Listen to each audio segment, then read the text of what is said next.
Have you ever worried about slipping in the bathroom or helping a loved one get up safely? You need to know about Safety Grip. Unlike outdated smooth metal grab bars, Safety Grip has a unique textured design that gives a better grip and more control, especially for those with weak or tired hands. It looks great, feels secure, and installs just like a regular bar. Visit heartmobility.com to learn more. Welcome to the Aging Together podcast. I'm your host, Dr. Pooja Ashok Patel, an occupational therapist with board certification in gerontology and additional specialty certifications in dementia and fall prevention. In this podcast, I interview guests who are experts in their fields and caregivers who share their lived experiences. Let's meet today's guest. Vijay Sairam, a former caregiver for both of his parents, is now the founder and educator at Remote Job Central, a mission-driven startup dedicated to democratizing access to remote jobs for talented people worldwide and helping them work from anywhere without any geographic restrictions. Vijay has been working remotely for over a decade and is widely recognized as a remote jobs expert and remote work advocate, especially for those who need it most. Vijay, welcome to the show. Thank you so much for joining me. Oh, hi, Pooja. Thanks so much for the introduction. And it's been a great pleasure and honor to be speaking with you. Thanks for having me. Yes, absolutely. Now, when we spoke, you mentioned that you've cared for both of your aging parents, and now you're channeling that experience into your professional work. Can you share what caregiving looked like for you and what influenced your approach? Caregiving was one of the most humbling and transformative periods and experiences of my life for both my parents, I would say. And it required a deep sense of patience, presence, and adaptability, the qualities that I now consider very important as to how I build and lead Remote Job Central. And during the time, like when I was caregiving for my parents, I actually witnessed firsthand how traditional work structures, like, in the normal corporate environment, often fail caregivers due to the rigid 9 to 5, the unspoken penalties for needing flexibility to care for them, and lack of empathy. And it all reinforced how crucial remote work can be for people managing complex personal responsibilities. And that experience didn't just influence my approach, but it came as to why I wanted to build Remote Job Central and create a platform that normalizes flexibility and democratizes access to work, especially remote jobs, especially for those who, like me, have to juggle and balance between care and career, because career is incomplete without care, right? Because obviously the care is built in part of it. So in caregiving, we need to learn how to prioritize what really matters and listen more deeply and lead with empathy. So these are all the lessons that I've taken away in building Remote Job Central and the community around it, curating job listings and advocating for inclusive hiring practices. So this is all about, it's not about being stuck in a corporate cubicle, but as to how you can manage your time more effectively in prioritizing relationships first.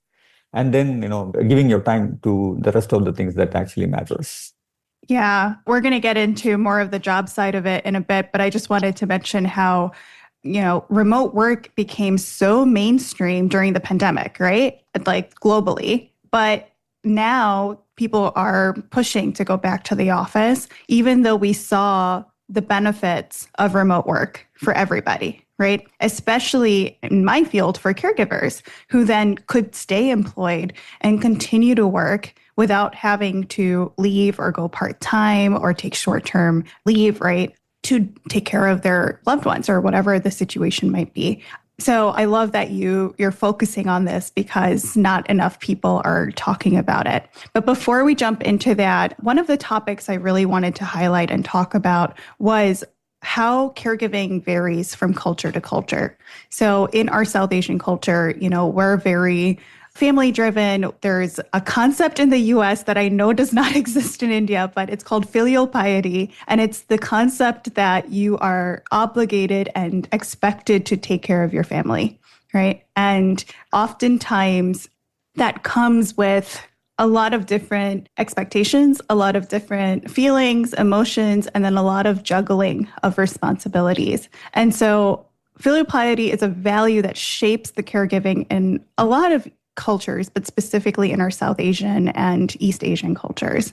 And so how did your upbringing and your cultural background shape your beliefs about how you cared for your parents? Well, that's a very good question. Of course, the term filial piety is actually runs very deep in our cultural upbringing, especially coming from an Indian background. And growing up in an Indian household, caring for one's parents is usually not seen as an obligation, but it's a natural extension of love, respect, and gratitude for the things that our parents poured everything into raising us. And, when they begin to need the support from us, stepping into the role of a caregiver, it does not feel like a chore, but it actually comes out as a responsibility out of love and coming full circle, actually. And in addition to that, it also taught me the importance of interdependence because it's all about like give and take and the quiet resilience. And I believe that the Remote Job Central helps the community that, the work should support life and not the other way around. I know many people in cultures where caregiving is a family value, and it actually feels forced to choose between career and care. But my goal is to help change that, and by making remote work more accessible and more equitable and more human-centered. So it's all about giving more power back to people who deserve it and who wants to prioritize their families first instead of career, because you can always find another work or another job or anything like that, but you can't find another parents. You don't have the liberty to do that. Right. No, and I love what you said about, we work to live, right? But in the modern economy, modern society, it has turned into living to work, right? Our work cultures are so strong and demanding that almost there's no separation. It's all integrated, and that's not always how it should be, in my personal opinion. But I think that's where you're saying like maybe some better integration where care comes first and then work is a part of it. Maybe that's a better way of looking at it. Right. And partially, like one of the reasons why things are like not right at this moment is because I believe consumerism has, and greed especially, has overtaken human nature to a large extent, especially due to the rise of social media and too many other tech factors that actually influence. And you can actually see a meme on the internet, right? Like 20 years ago, internet was actually a gateway to like shift to reality to an alternate space. And now the reality is actually the gateway to skip out of internet. So we've become so technically obsessed with so many different things. Like, I mean, I'm talking about myself too. Like, we wake up with the phone and we end with the phone. So technology is like has influenced in one or the other way. So I think like, there is always a point to work around that. Right. Yeah. Now we take nature breaks, right? Yeah. True. What were some of the joys and then some of the tensions that you experienced while, honoring this cultural duty that you essentially were talking about, right, around caregiving? One of the greatest joys of caregiving, of course, as I mentioned earlier, is actually the quality time that I actually got to spend with my parents, because obviously there is also another saying that when you actually grow up and become a parent, you have a child that absolutely disagrees with whatever you're saying. So there is obviously a cultural shift and a huge gap. But I mean, I was trying my best to kind of treating my parents like kids, because when people age, they tend to become kids to a certain extent, So we have to understand that particular factor. And that time is one of the greatest blessings that has been provided to humans. And nobody is promised a tomorrow. But of course, for due to the same very factor, we actually tend to kind of take people for granted, not knowing when is the last goodbye. So I actually had the opportunity to spend as much quality time with my parents in their last moments. And especially in terms of when they were ill and, I was balancing my work and also contributing to the personal needs of them. And again, as I have explained to you before, in our culture, especially from an Indian background or from a South Asian background, caregiving is seen as an expression of love and duty and not as a chore. So even in the hard moments, I felt grounded in the sense of purpose, the deep fulfilling purpose, because you're able to at least do something back to the people who raised you, actually.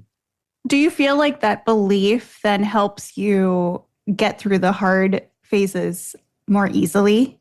Like Yeah, of course. when there's challenges, right? Like a lot of times when I speak with caregivers here, when there's challenges, people become very frustrated and very upset and burnt out and stressed. And I'm curious if the mind shift difference of, I'm doing this out of love, like whatever the feelings are associated with it, does it make it easier to go through that stuff without all these other feelings of frustration and stress and burning out? Yeah, again, it's a part and parcel of it, Pooja. I mean, if you can just reflect back, if our parents have seen us, I mean, raising us as a part of a chore or a tension or anything like that, I'm not really very sure that we would have like very confident lives. And Mm-hmm. if it had given the freedom and things to pursue ourselves and, given, so obviously it's kind of like a give and take kind of a stuff like where you will have to respect that integrity and, the tradition of giving back. And the tension that became a turning point, it actually pushed me to reimagine what support systems could look like, and not just for myself, but for others in similar situations also. And that's the reason why Remote Job Central was born, from that same very desire to create space for people to honor their personal lives without sacrificing their careers, especially for caregivers. Flexibility isn't a perk per se. I mean, it's actually a lifeline which actually helps them balance between two most crucial things in their lives. I like that. Flexibility is a lifeline, not a perk. You've spoken about the importance of remote work in making caregiving more accessible and possible and even easier to a certain extent. So did you have flexible work options or did you not have them? And that's what made you want to create something like this? Like, how did your work impact your ability to care for your parents in that stage? We'll be right back. Quick pause. Are you caring for a loved one? Recharge inside the Aging Together Caregiver Hub, our free online community packed with expert tips, live Q&As, and peers who truly get it. Join in seconds at aging-together.com, then dive back into the show feeling supported. I have been a remote worker for almost like a decade now, and I've been like working remotely, and I know for a fact that what kind of superpower flexible work or remote works or remote jobs can provide to you, especially like when you are caring for your parents and where you have to spend time with them. So think about it, like instead of commuting to work where you are stuck in a traffic for like 1 or 2 hours and going back and forth, you are spending like 2 to 4 hours in traffic. Imagine you are actually spending that quality time with your loved ones, especially your parents. And no amount of money can equate that kind of quality time, right? Mm-hmm. And that's the reason why, like, I actually wanted to give the same superpower to other people. So without remote work options, I don't know how I would have managed my caregiving responsibilities, to be very honest. Yeah. Because being physically present with my parents, who still being able to contribute professionally, gave me a level of stability and peace of mind that traditional office setups could never offer. Yeah. And in one or the other way, that actually opened my eyes, and especially in caregiving roles, where I thought that I could offer the same kind of flexibility to make sure that, remote work isn't a privilege for few people, but it should be a power that should be democratized to people worldwide. And not to mention, like, I also have my sister who is also a remote worker. She was also very instrumental in contributing to our family's caregiving part. So I think it's actually the right time that I also give her the right credit for, supporting me in best possible ways that she can while caregiving for our parents. She punched above her weight, actually, in some cases, I must say. So give respects to her, actually. Yeah, that's awesome. And I think if, as a family, can you imagine if everybody had a remote job, how much more support there could be, right? For everybody to be involved. So in our family, for example, my husband and I both work from home primarily. So we have the flexibility to, even simply run errands if we need to, but also if something happens, then we're both available to go figure it out, right? If something happens. And so there's a lot of benefits in that aspect. And I would say we're both more productive because of that, right? Because we have the time that we can allocate to different things on our time instead of the company's time, which is very helpful. Now, there's a difference in remote jobs where somebody is assigned work, and as long as they get their work done, they can work at any time. Or there's the remote jobs where you're expected to be like on your computer at your desk from like 9 to 5, even though it's a remote job. So talk to me a little bit about how you think about or approach which one would be more suitable for a certain caregiver or a specific caregiver or not. Before I start, let me clarify that there is a wrong notion that work from home jobs are remote jobs. Let me tell you, work from home jobs are not remote jobs. Remote jobs are actually something like, as the name suggests, it shouldn't be tied to a location. You should be free to contribute from a cafe or from a mountain or even from a beach or wherever it may be to the company's mission and goals. And because most of them are confused between work from home jobs and remote jobs, because work from home is typically seen as a kind of a perk offered by many companies at the moment, and they come with a clause that you have to come to an office for 2 days, and that actually beats the purpose of having a work from home job, because if you can't trust your employees to work remotely, you shouldn't hire them in the first place. Good point. So, I'm talking all this from my decade of experience dealing with all the things that I've seen. Like, I can literally write a book. I'm thinking about doing that, but I'm just talking. You should. So I'm just talking about from my own personal experience, sharing this. So there is two ways of dealing with bad employers and, bad employees. So you should kind of have a balance as to and you should have right boundaries for both employers and employees as to what are good terms and what are acceptable terms and what are not acceptable and what is the thin red line. So there are a lot of factors that go into that, actually. Yeah. How do you think caregivers who need that remote work lifeline, how can they, one, find the right fit for them, but two, if they don't want to leave their job, are there ways that they can advocate for themselves to ask their employers for remote work? Of course, see, as I mentioned, care is built in career. So which means that your families comes first. You can always find another job. You can also find another workplace, but your family is irreplaceable. Because I'm telling you this, let me also tell you one another fact. With due respects to all the companies, I have immense respect for them. But of course, the company is actually a profit-making entity. And I've literally seen this happening. And you may give your heart and soul to any company. But at the end of the day, if they choose to let you go, or let's say, for example, God forbid, something happens and you're no longer there on this planet, the company will not even think twice to put up a hiring banner and, they'll hire somebody in just another 1 week's time. But that is not the case with your family. You leave an emotional void that is irreplaceable. So at any given day, families always comes first for me.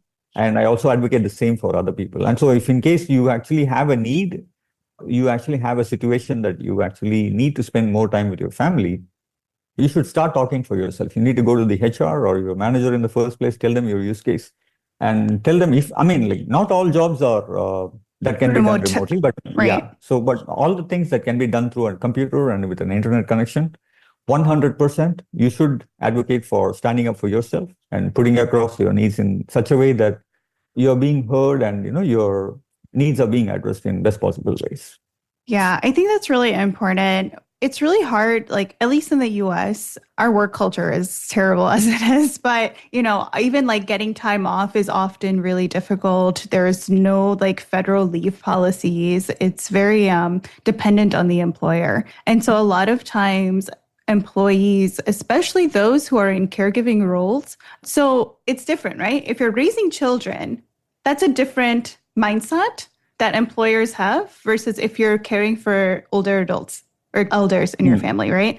Because one is seen as, oh yeah, your kids need you, go ahead, right? Or if someone calls, they're saying, oh, your kid is sick, can you pick them up from school? Sure, your employer is like, yeah, okay, go ahead, you can go. But if the same situation happens with elders, it's not as easily adjusted, I feel. The culture doesn't allow for a caregiver for an elder to show up to work and say, hey, I really need this day off because I need to take care of my mom. But if you're taking care of your kids, it's fine. You see what I'm saying? So I think there's a very cultural situation here that needs to change. Do you see something similar where you're at? Yeah, but again, I see where you're coming from. But again, as I mentioned earlier, you need to stand up for yourself because Right. nobody's going to come and rescue you. So if you think that you need some kind of a balance, you need to put your case in such a way that, of course, you need to let them know that you need this, and of course, back up with all the facts and things like that that they may ask for why you need that. Yeah. And even double more bonus points if you work for a remote first company. They don't need all these things. They Right. actually think that we hire you for your skill, not the place that you live in. Mhm. There are hundreds of companies, and that's where, I come in there. Right. I actually have a database of companies, which hire remotely, and not all people know that. And I actually put them in touch with all the companies that they should know. And that makes their life much easier. And again, coming back to your point, it's not about being caring for kids or, caring for elders. Care is care, right? I mean, Right. you can't differentiate between love in many different ways. Love is love. I mean, there is love or there is no love. There is nothing in Right. between, actually. Yeah. So you need to stand up for yourself. When you think that, you actually need some help, you should ask for it. And 99.99% of the times, not all of them are jerks. Like there are really good people out there in this planet, but a few bad actors does exist everywhere, actually. So you'll Yeah. have to deal. That is true. I'd like to say we just don't hear about it when employers are good, right? We only hear about it when the employers are difficult or they're not adjusting or not letting you do stuff. So it's hard to know, like, oh, there are all these companies out there that will support you without you having to give them all the information, Right. right? If you just say, hey, I have personal needs, like I need more flexible work, that should be enough. Absolutely. So tell me a little bit about, you said in building Remote Job Central, you were really trying to meet this gap of how caregivers find work and how they can stay engaged in work. What is the bigger mission? Remote Job Central was born with only one single mission, it's to make remote jobs accessible to all skilled, talented people worldwide, not just only for people living in advanced countries or with strongest passports. A good developer or a good designer or a good writer can come from anywhere on this planet because unlike a dollar, the talents are equally distributed. So which means that you can actually put up a posting and you can attract applications from all around the world, really super qualified people from all around the world instead of just 50 meters within your office. So at Remote Job Central, we want to give this power back to people, and we want to enable them to kind of go ahead and apply for jobs that they have never heard before. And as I told you, I curate a list of jobs every week and we send out through our free newsletter across 22 different categories, writing from developers to writers, customer success managers, support people, designers. I mean, there is a whole lot of functions that actually drive a company. And we don't want to limit ourselves only to developers who can work remotely. We want to give the power back to non-technical people who can still contribute to the company's mission. So Yeah. we want to give this power back to people and make sure that a remote job serves as an equalizer. And we want to democratize this so that all qualified people, irrespective of wherever they are, they get access to high quality jobs and the salaries that pay the top dollar, irrespective of wherever they are. Not because of the place they live, but the kind of talent that they bring to the table. I think a lot of good points. I think it's really important that people know that there are options out there and that there are people who can help you get to those options, right? Because I think that's another thing is you can search all of these job boards all day long, but you're going to have to, one, narrow it down very specifically. And they might not all post on those same job boards that you're looking at. And so then you might miss something. Or you're maybe, even if you're looking for remote work, you're only looking in your area. What is the point of that, right? Exactly. Like, if you can find a job anywhere and still work remotely at a time that works for you, because let's be real, if I'm here, I'm not going to find a remote work option in India because my working hours would be terrible, right? Right. But I think it's good to know that there are people who can match you with other options that could work for you. Vijay, before we wrap up, if you could offer one piece of advice to someone who is juggling their career while caring for an elder, what would you tell them? My one piece of advice who are looking for jobs, I mean, especially remote jobs and also caring for your loved ones, I would say give yourself a lot of grace and time and patience every single day because Whether you know it or not, indirectly, you're actually doing two full-time jobs, because one is you're actually working for your employer, and the one you're often silently and with love, you're actually contributing to your own loved ones, that most of them outside your family will not even understand like what you're going through. So people may have many different notions or opinions about, like, or they may Yeah. be judgmental. So you don't have to really worry about it. So you don't always get the balance right. Some days of your career may take a backseat, and the other days may feel stretched very thin at home. So that doesn't mean that you're actually failing. It means that you're actually human and you're letting go of the perfection point of it. You don't have to be like really perfect, but you just have to be human and focus on the value and the presence that you're actually offering to your loved ones. And in addition to that, I also advocate for the flexibility of remote work. So if in case, as I mentioned earlier, like if in case you think that you actually need some help from your employer, you actually need to work remotely, or you need to get some assistance from them, please feel free to stand up and ask for what you want. Because as they say, like, if you don't ask, you never know what you could be offered. And it doesn't hurt to ask. At the max, they can say no. But if you ask, there is a 1% chance that you can actually get it. And they should know that they are not alone. We are together on this. That's awesome. Vijay, thank you so much for sharing about your background and the mission behind your company and how you are bringing remote work to the caregivers who are really taking care of their families at home. So thank you so much. Thanks so much for the opportunity to share my insights, and it's been a great pleasure talking to you, Pooja. And I also would like to highlight the fact that you're actually doing a very phenomenal job in terms of like highlighting caregivers and for the elders. So good karma to you as well. Thank you. It's been fantastic talking to you. Thank you so much. Thank you for listening to the Aging Together podcast. This episode was produced by me, Dr. Pooja A. Patel, in partnership with Natural Eye Media, and is supported by our Season 4 sponsor, Safety Grip by Heart Mobility. To learn more about them, check out our Sponsor Spotlight episode. If today's conversation helped you, please follow the show, share it with a friend, and leave a quick rating or review. Your support keeps the podcast free, at light, and growing. Want more? Join our live sessions every other Wednesday and unlock the subscriber-only audio replays through the link in the show notes. Until next time, let's keep learning and aging together. Take care. Aging, illness, and injury can make the simplest movements feel daunting. That's why Safety Grip was designed with compassion at its core. Its deep, textured surface offers real control, especially for hands weakened by arthritis, neuropathy, or stroke, helping restore not just safety, but dignity. Because when you or someone you love needs support, it should feel like someone's there to help. Visit heartmobility.com to learn more.